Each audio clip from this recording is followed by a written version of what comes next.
Jean-Michel Vernochet, bonjour. Oui, bonjour. Vous êtes tête de liste dans le Nord-Ouest ce dimanche 7 juin aux élections européennes. Vous faites campagne sur une idée force qui est le référendum d'initiative citoyenne. N'est-ce pas un nouveau gadget politique? C'est non seulement pas un gadget politique, mais c'est une idée fondamentale. C'est celle qui est à la base de la démocratie. Or, ce dont nos concitoyennes et concitoyens ne se rendent pas compte, c'est que la démocratie s'est éloignée de nous, qu'elle-même elle a été d'une certaine façon confisquée et qu'aujourd'hui il faut revenir aux fondamentaux. Donc vous êtes en train de nous dire que la démocratie actuelle n'est pas la démocratie.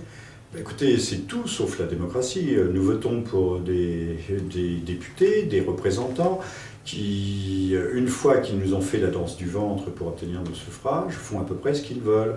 Nous leur donnons un chèque en blanc et après, impossible de corriger le tir, impossible de leur demander des comptes sur ce qu'ils font ou ne font pas, puisque le mandat impératif n'existe pas en France, c'est-à-dire qu'on ne peut pas aller voir son député au préalable, lui dire « Monsieur, je voterai pour vous si vous faites ci ou ça ». Non, ça n'existe pas, ce n'est pas autorisé par la loi.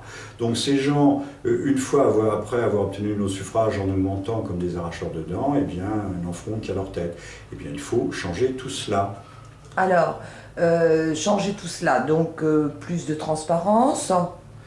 Non seulement plus de transparence, mais reprendre l'initiative, reprendre que le bon peuple puisse à tout moment demander par ce que les Suisses appelleraient une votation, demander d'initiative populaire ou d'initiative citoyenne, demander des comptes à la classe politique sur ses décisions ou réorienter tel ou tel processus en faisant des propositions de loi. Et on voit que ça marche très bien en Suisse, ça marche en Suisse, pourquoi est-ce que ça ne marcherait pas chez nous? Ça s'appelle la démocratie directe. Oui, mais alors ça voudrait dire que 10 fois par an, tous les Français seraient appelés aux urnes?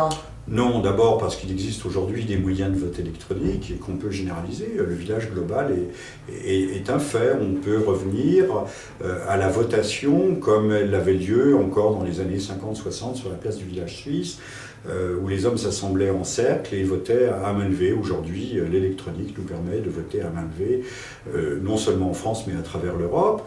Et puis c'est pas 10 fois par an, parce qu'il y a des conditions. Il faut un certain nombre de signatures, autant d'élus que de citoyens, que des conditions soient réunies pour montrer qu'il y a un fort mouvement, un fort courant pour l'examen de telle ou telle question, de tel ou tel dossier d'importance vitale pour nous.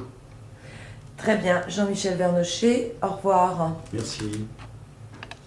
Oui, sauf que